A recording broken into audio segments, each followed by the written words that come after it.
የትጋት ድምፅ ነው። በስመ አብ ወወልድ ወመንፈስ ቅዱስ አሐዱ አምላክ አሜን።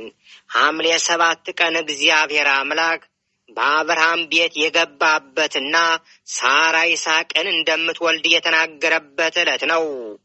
ይህ የቅድስት ሥላሴ ክብረ በዓል በቤተ ክርስቲያን በየዓመቱ በደማቅ ሥርዓት ይከበራል። ታሪኩም በአጭሩ እንዲህ ነው። አባታችን አብርሃም ከተመሳቀለ ጎዳና ላይ ድንኳን ሰርቶ መንገደኞችን ሁሉ በእንግድነት እየተቀበለ ሲያስተናግድ ይኖር ነበር። ሰላም ጤና ይስጥልን ውድ አድማጮቻችን፣ ትጋት የአባ ዮሐንስ የመንፈስ ቅዱስ ፍሬዎች እንደምን ሰነበታችሁ? የእግዚአብሔር ሰላም በያለንበት ከሁላችንም ጋር ይሁን፣ አሜን። ይህ በዕለቱ ተዘጋጅቶ ወደ እናንተ የሚቀርብላችሁ መንፈሳዊ የዜና መርሃ ግብራችን ነው። በዛሬው የዜና ታችን ሐምሌ 7 አጋዝዕተ ዓለም ቅድስት ሥላሴ ለምን ይከበራል በሚል ይዘንላችሁ ቀርበናል። ከዜናው ጋር አብረናችሁ ቆይታ የምናደርገው እኔም ወንድማችሁ ወልደ ሰንበትና እህታችን ተናኘ ወለተ ሰንበት በጋራ በመሆን ነው። እስከ መርሃ ግብራችን ፍጻሜ አብራችሁ እንድትቆዩ እየጋበዝኩ እኔ ወደ ዝርዝር ዜናው አልፋለሁ። ጥንተ ጠላታችን ሰይጣን ለተንኰል አያርፍምና ይህንን መልካም ግብሩን ለማሰናከል አሰበ። አስቦም አልቀረ።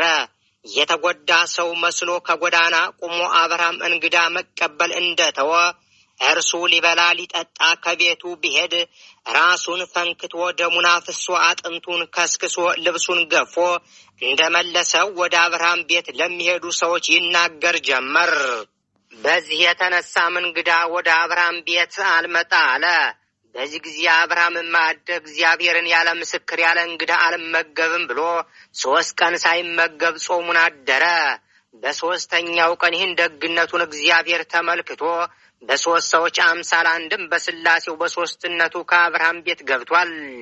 ቅዳሴ ማርያም አንድምታ ትርጓሜ ምዕራፍ 4 ከቁጥር 32፣ በኦሪት ዘፍጥረት ምዕራፍ 18 ከቁጥር 1 እስከ 19 ተጽፎ እንደምናገኘው በቀትር ጊዜ አብርሃም በድንኳኑ ደጃፍ ተቀምጦ ሳለ እግዚአብሔር በ3 ሰዎች አምሳል በመምሬ አድባር ዛፍ ተገልጦለታል።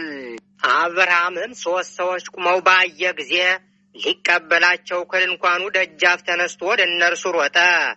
ወደ ምድርም ሰገደና አቤቱ በፊትስ ሞገስ አግኝቼ እንደሆነ ባሪያህን አትለፈኝ ብሎ ተማጸነ።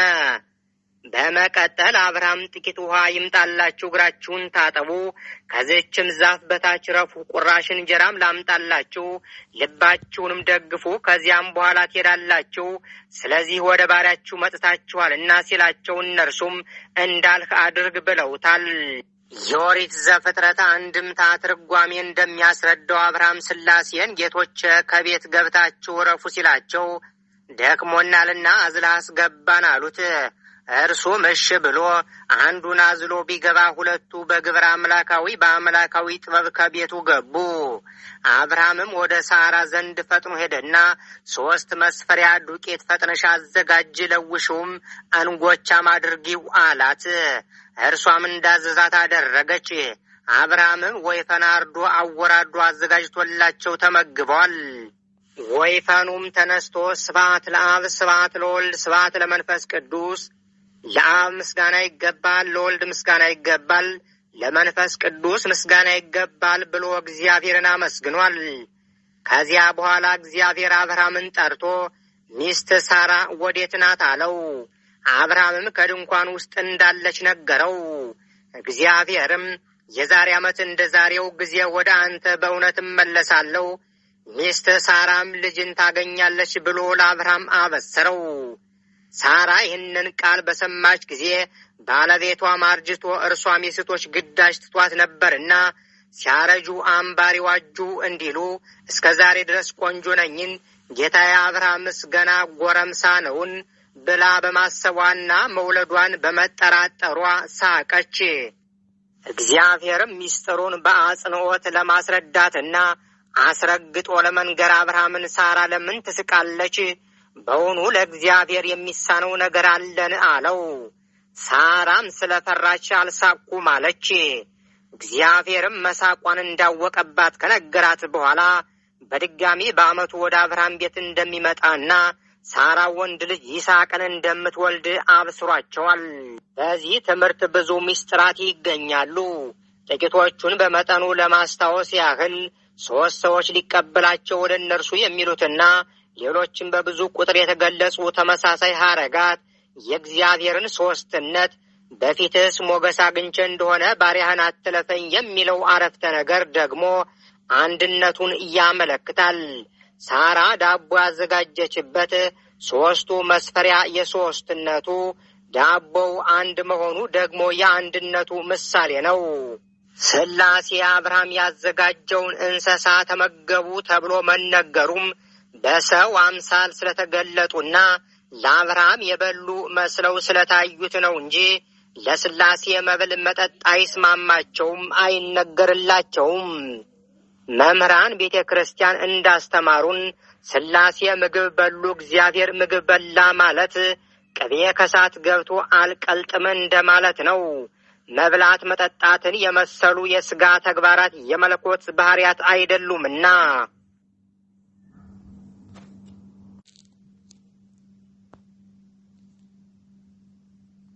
ሥላሴ አብርሃም ያዘጋጀውን እንስሳ ተመገቡ ተብሎ መነገሩም በሰው አምሳል ስለተገለጡና ለአብርሃም የበሉ መስለው ስለታዩት ነው እንጂ ለሥላሴ መብል መጠጥ አይስማማቸውም፣ አይነገርላቸውም። መምህራን ቤተ ክርስቲያን እንዳስተማሩን ሥላሴ ምግብ በሉ፣ እግዚአብሔር ምግብ በላ ማለት ቅቤ ከሳት ገብቶ አልቀልጥም እንደማለት ነው። መብላት መጠጣትን የመሰሉ የሥጋ ተግባራት የመለኮት ባህሪያት አይደሉምና። ከዚህ በተለየ ምስጢር ሥላሴ ሳራ ለምን ትስቃለች? በውኑ ለእግዚአብሔር የሚሳነው ነገር አለን? ብለው ከጠየቁበት ኃይለ ቃል መካከል ለእግዚአብሔር የሚሳነው ነገር አለን የሚለውን እመቤታችንን በድንግልና ጸንሳ በድንግልና እንደምትወልድ ሲያበስራት ወንድ ሳላውቅ ይህ እንዴት ሊሆን ይችላል? የሉቃስ ወንጌል ምዕራፍ 1 ከቁጥር 37 ብላ በጠየቀችው ጊዜ መልአኩ ቅዱስ ገብርኤል ደግሞ መናገሩ የእግዚአብሔር ቃል በዘመን ብዛት የማይለወጥ ሕያውና እውነተኛ መሆኑን ያጠይቃል። ውድ አድማጮቻችን፣ ትጋት የአባ ዮሐንስ የመንፈስ ቅዱስ ፍሬዎች እንሆ ዘገባችን እንደቀጠለ ነው። ቀጣዩን ዘገባ እህታችን ተናኘ ወለተ ሰንበት ታቀርብልናለች። በድጋሚ አብራችሁን ቆዩ።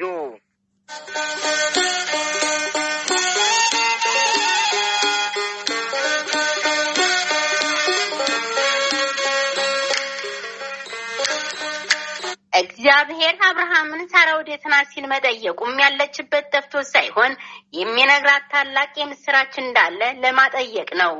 ሰውን ያለበትን ጠይቆ ጠርቶ አቅርቦ አስደሳይ ዜና መናገር የተለመደ ነውና ይሄውም አዳም ወዴት ነህ ከሚለው ጥያቄ ጋር ተመሳሳይነት አለው።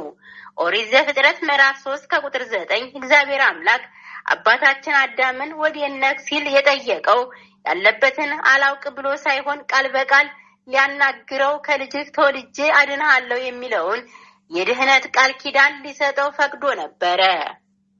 እንደ አዳም ሁሉ ለሳራም ለጊዜው ይስሐቅን እንደምትወልድ ለፍጻሜው ደግሞ ከአብርሃም ዘር ከምትሆን ቅድስት ድንግል ማርያም እግዚአብሔር ሥጋ ለብሶ እንደሚገለጥና ዓለሙን እንደሚያድነው ለመናገር አብርሃምን ሚስትህ ሳራ ወዴት ናት ሲል ጠይቆታል። ከዚያም የይስሐቅን መወለድ አብስሯቸዋል። ይኸውም 5500 ዓመት ሲፈጸም እግዚአብሔር ከአብርሃም የልጅ ልጅ ከእመቤታችን ቅድስት ድንግል ማርያም እንደተወለደ ወይንም በአካለ ሥጋ ወደ ምድር እንደመጣ በዚያን ጊዜም በሳራ የተመሰለች ወንጌል በይስሐቅ የሚመሰሉ ምዕመንን እንዳስገኘች ማለትም አዲስ ኪዳን ተመስርታ ብዙ ክርስቲያኖችን እንዳፈራች የሚያመለክት ምስጢር አለው። የቤተ ክርስቲያን ሊቃውንት እንደተረጎሙልን የአብርሃም ድንኳን የእመቤታችን ምሳሌ ነው። ተናግዶቱ ወይንም ተአንግዶቱ ለአብርሃም የሃይማኖቱን ወይንም የእንግዳ ተቀባይነቱን ዋጋ የምታሰጩ አንቺ ነሽ እንዳሉ አባ ሕርያቆስ በአብርሃም ድንኳን አላፊው አግዳሚው ይመገቡበት ያርፉበት እንደነበረ ሁሉ በእመቤታችንም አማላጅነትም መንገደኞች ማረፊያ፣ እንግዶች መጠለያ፣ ስደተኞች ተስፋ ያገኛሉና ከሁሉም በላይ የነፍስ የሥጋ መድኃኒት የዘላለም ማረፊያ እውነተኛ መብልና መጠጥ የሆነውን ኢየሱስ ክርስቶስን የወለደች እርሷ ናትና በአብርሃም ድንኳን ትመሰላለች። ቀትር በሆነ ጊዜ ማለትም በ6 ሰዓት አብ ወልድ መንፈስ ቅዱስ ወደ አብርሃም ድንኳን እንደገቡ ሁሉ 5500 ዓመት ተፈጽሞ በ6ኛው ሺህ ዓመት እግዚአብሔር አብ ለአጽንኦ፣ እግዚአብሔር መንፈስ ቅዱስ ለአንጽሖ፣ እግዚአብሔር ወልድ በተለየ አካሉ ሥጋን ለመልበስ በእመቤታችን ቅድስት ድንግል ማርያም አድሯልና እመቤታችን በአብርሃም ድንኳን ትመሰላለች። በ6ኛ ወር ቅዱስ ገብርኤል ከእግዚአብሔር አብ ዘንድ ወደ እመቤታችን ተላከ ተብሎ እንደተጻፈ የሉቃስ ወንጌል ምዕራፍ 1 ከቁጥር 26 በዚህ ቃል ወንጌል 6ኛ ወር የሚለው ሐረግ 5500 ዘመን ተፈጽሞ በ6ኛው ሺህ ዘመን ቅዱስ ገብርኤል ወደ እመቤታችን ለብስራት መላኩን ያመለክታል። በአብርሃም ቤት ወይንም በድንኳኑ ውስጥ ወይፈኑ ስብሐት ለአብ፣ ስብሐት ለወልድ፣ ስብሐት ለመንፈስ ቅዱስ ብሎ እንዳመሰገነ ሁሉ እግዚአብሔር አምላክ ከእመቤታችን በተወለደ ጊዜም ቅዱሳን መላእክትና የሰው ልጆች ስብሐት ለእግዚአብሔር በሰማያት ወሰላም በምድር ስምረቱ ለስብአ፣ ክብር ለእግዚአብሔር በአርያም ይሁን፣ ሰላምም በምድር ለሰውም በጎ ፍቃድ እያሉ እግዚአብሔርን በአንድነት አመስግነዋል። የሉቃስ ወንጌል ምዕራፍ 2 ከቁጥር 14። እግዚአብሔር አምላክ ለአብርሃም የይስሐቅን መወለድና በሥጋ ማርያም መገለጡን ከነገረ በኋላ ተመልሶ ሄዷል ስንልም ሥላሴ ከአብርሃም ቤት በሰው አምሳል ሲወጡ መታየታቸውን ለማመልከት እንጂ እግዚአብሔር መሄድ መምጣት የሚነገርለት ሆኖ አይደለም። እርሱ በዓለም ሁሉ ሰፍኖ የሚኖር አምላክ ነውና፣ ነገር ግን በልዩ ልዩ ምሳሌ እየተገለጠ ጸጋውን በረከቱን ማሳደሩን ለመግለጽ መጣ፣ ሄደ፣ ወረደ፣ አረገ እየተባለ ይነገርለታል። ትምህርታችንን ለማጠቃለል ያህል ሐምሌ 7 ቀን እግዚአብሔር በአብርሃም ቤት ተገኝቶ የይስሐቅን መወለድና የእግዚአብሔርን ሰው መሆን የተናገረበት ዕለት ከመሆኑ ሌላ የአብርሃምን ዘሩን እንደሚያበዛለትና አሕዛብ ሁሉ በእርሱ እንደሚከብሩ ማለትም ከአብርሃም ዘር በተገኘው በኢየሱስ ክርስቶስ አሕዛብ እንደሚቀደሱ ይህንን ምስጢርም እግዚአብሔር ከወዳጁ ከአብርሃም እንደማይሰውር ቃል ኪዳን የገባበት ቀን ነው። በተጨማሪም እግዚአብሔር በኃጢአታቸው ብዛት የተነሳ ሰዶምና ጎሞራን ያጠፋው አብርሃምን በአማላጅነት በእግዚአብሔር ፊት ቆሞ የተማጸነው በዚሁ ዕለት ነው። ቅዱሳን በእግዚአብሔር ፊት ቆመው ዘወትር ስለ ሰው ልጅ ደህንነት እንደሚጸልዩና እንደሚማልዱ እንደ አብርሃም ልቦናቸው ቅን በሆነና በለጋሾች ማለትም ምጽዋትንና እንግዳ መቀበልን የዘወትር ተግባራቸው አድርገው በሚኖሩ ሰዎች ቤት እግዚአብሔር እንደሚገኝ፣ እግዚአብሔር በረድኤት ወደ ሰው ቤት ሲገባም የተዘጋ ማህፀን እንደሚከፍትና ቤቱን በበረከት እንደሚሞላ፣ እንደዚሁም የተሰወረ ምስጢር እንደሚገልጽ ከዚህ ታሪክ እንረዳለን። ከዚህ ሁሉ ጋርም እግዚአብሔር አምላክ በአንድነቱም በሶስትነቱም እየታየ አምላክነቱን ለዘመናት እንደሚገልጥና የቸርነቱን ስራ እንደሚሰራም ከታሪኩ እንማራለን። በአጠቃላይ ይህ የእግዚአብሔር በአብርሃም ቤት የመገለጥ ትምህርት በአንድ ወቅት ብቻ የተፈጸመ ነበር እየተባለ የሚነገር ያለፈ ታሪክ ሳይሆን ለዘላለሙ ሲነገር ሲፈጸም የሚኖር ሕያው ቃል ነው። ይህም እግዚአብሔር ለቅዱሳኑ በልዩ ልዩ መንገድ እየተገለጠ ለዘመናት በሚያደርገው ድንቅ ስራና ተአምር መገንዘብ እንችላለን። ዛሬም ሀብት ንብረት ያለን ምዕመናን በትሩፋት ስራ በመሰማራት ማለትም እንግዶችን በመቀበል ለተራቡት በማብላት በመመጽወትና በመሳሰለው ተግባር ከኖርን፣ በቂ ንብረት የሌለን ደግሞ ልቦናችንን ንጹህ ከማድረግና ከኃጢአት ከመለየት በተጨማሪ ለተቸገሩ በመራራት በደግነት በቀና አስተሳሰብ ከተጓዘን እግዚአብሔር በሕይወታችን ውስጥ ያድራል። አድሮም ይባርከናል፣ ይቀድሰናል። እርሱ ያደረበት ሰውነት ይባረካል፣ ይቀደሳልና ደግሞም ልጅ ለሌለን ልጅ፣ ዘመድ ላጣን ዘመድ በመስጠት ዘራችንንም ይባርክልናል። በጥቅሉ የልባችንን መሻት አውቆ የምንሻውን መልካም ነገር ሁሉ ይፈጽምልናል። ይህ ሁሉ የእግዚአብሔር ጸጋ ይበዛልን ዘንድ እኛም በርትዕት የተዋህዶ ሃይማኖት እንጽና። በክርስቲያናዊ ምግባር እንትጋ። ይህ የዛሬ መልእክታችን ነው። ውድና ክቡራን አድማጮቻችን ትጋት የአባታችን የአባ ዮሐንስ የመንፈስ ቅዱስ ፍሬዎች የተዋህዶ ልጆች ሆይ እነሆ ሐምሌ 7 አጋዕዛተ ዓለም ቅድስት ሥላሴ ለምን ይከበራሉ ከሚል የዜና ሀተታችን ብዙ ትምህርት እንዳገኛችሁበት ተስፋ እናደርጋለን። ሰላም ወስብሐት ለእግዚአብሔር ወለወላዲቱ ድንግል ወለመስቀሉ ክቡር አሜን።